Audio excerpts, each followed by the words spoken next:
I almost just want to scrap this idea, guys. I literally just recorded the entire video. I did the entire video, was getting ready to um export it, and I accidentally just closed the entire thing, and I freaked out and was like, okay, it doesn't matter. It's going to have auto saved.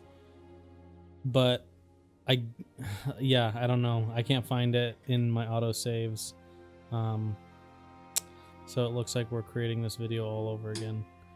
Uh yeah, okay, well, let's go. Hey guys, okay, so I'm going to tell you how to unlock Felwood. Now, by unlocking Felwood, I mean we're going to finish some quests so that we can cleanse corrupted plants in the zone.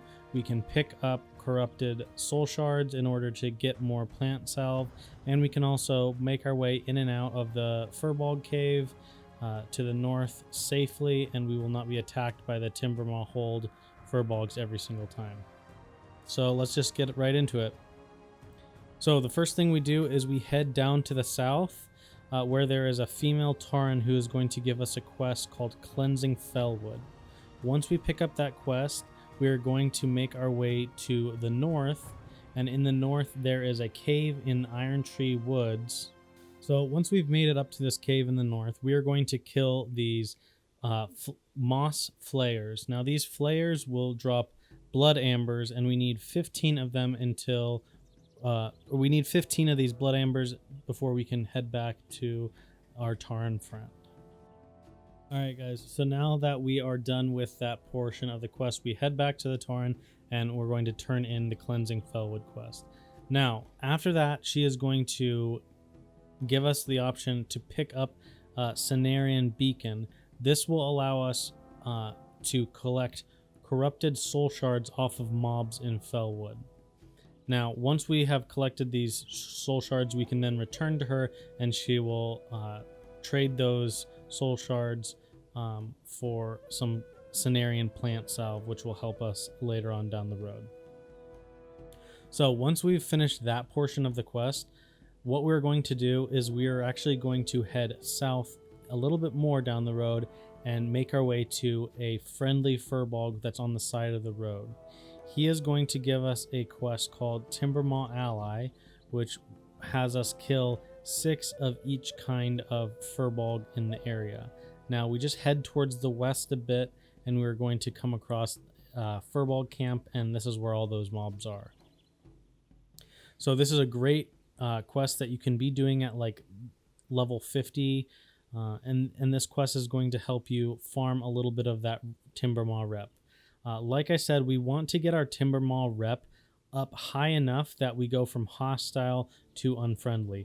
We don't really care about farming Timbermaw rep any more than that right now. We just want to get to unfriendly, because then what will happen is the mobs within the Timbermaw cave up towards the north will not actually attack us.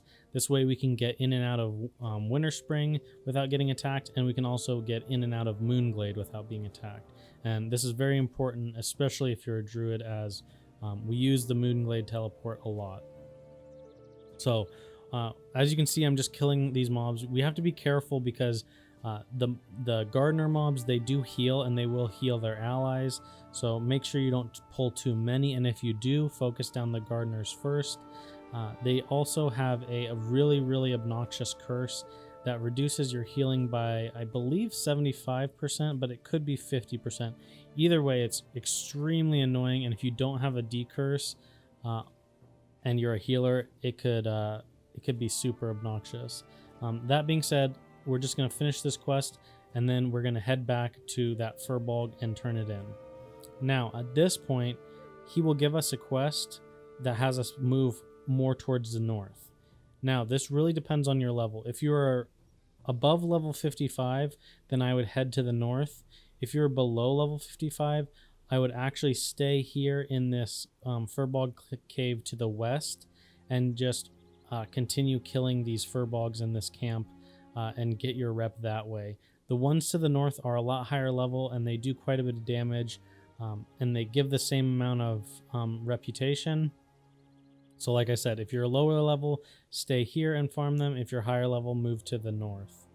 And then obviously in the north, he is going to give the follow-up quest that you turn in. He's going to give you another quest where you just kill more of these deadwood furbolgs. It's basically the same quest that you had down south, except you're just killing a different type of furbolg and they're a higher level. Alright guys, so all we're going to do down here is we're going to finish up that quest and make sure that we're unfriendly with Timbermaw Hold. I would not farm any further than unfriendly. A lot of people are going to want to farm up to Honored in order to get the Furbolg Medicine Pouch. However, I would not do this unless you are with a group. There is going to be plenty of people that want to farm the Timbermaw Hold reputation in Phase 1. There's a lot of really good recipes for both leatherworkers and enchanters that should be coming out for the Timbermaw Hold reputation. So a lot of people are going to want to farm that rep, and so there'll be people in trade chat or world chat that are saying that they are doing Timbermaw Hold farming, and that is when I'd farm your rep. I would join up with those groups because a lot of times they're going to be an entire raid group, and it's just going to be people running around this water, this little lake here, and just farming Timbermaw Hold rep for several hours. It's much quicker that way than obviously solo farming it. And like I said, with this guide, all I'm trying to set you up for is so that you're not getting attacked when you're running in and out of the Furbolg den to the north. So once we finished up that quest and we're really close to hitting unfriendly, we can go ahead back up to our friendly Furbolg that gave us this quest, and we can go ahead and turn it in. Now, this quest alone will give you 150 reputation, so just take that into consideration when you're factoring in how much more rep you need from the Furbolgs. Now, as you can see, we are unfriendly, and when I enter the cave here, the mobs are actually this yellowish red, kind of orangey color that is pretty unique, and this means that they won't actually attack you. However, you can flag yourself for at war, and then for whatever reason you could kill the Timbermaw creatures in here, but obviously we don't want to do that. Alright, so now that we've killed a ton of creatures within Felwood, and we had that Cenarian beacon on us, we can head back to our Taran friend down here, and she will allow us to turn in salve for the we can turn in corrupted soul shards for the salve that she offers.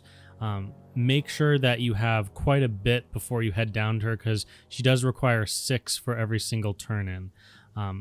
Once you have a ton of this salve, you're going to be able to make your way around Felwood, collecting the different plants of the area.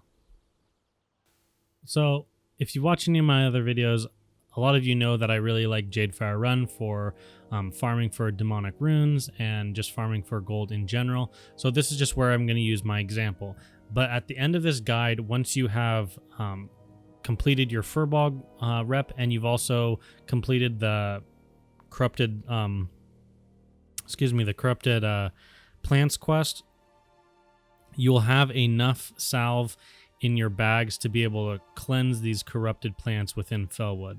Now, obviously, these plants are very, very useful when it comes to PvP and PvE. My favorite is the Night Dragon's Breath. It will give you mana and health back when used. So it's very, very useful, like I said, in PvP and PvE. It does share a cooldown with demonic runes, so you can use one or the other.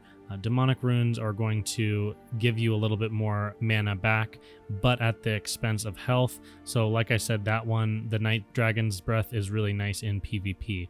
Obviously, good to have both. Another really, really popular plant within Felwood that a lot of people know about is Songflower, and the Songflower will give you a buff, which a lot of guilds will get before raids, and it's also nice to just pick up for yourself if you're going to do some world PvP or some farming for a while. So look out for corrupted Songflowers as well. Another very popular one, especially with melee classes or a class like a mage can be these whipper root tubers. These ones give just flat health back. They don't give any mana back. However, they give you more health than the Night Dragon's Breath, between 700 and 900 health back. But guys, that concludes this video. Now, doing these steps, you're able to collect plants in the Felwood area. You are able to move freely in and out of the Furbog Cave, and you're able to collect the corrupted soul shards from different mobs within Felwood. Thanks a lot for watching. I hope this guide was helpful, and I'll see you tomorrow.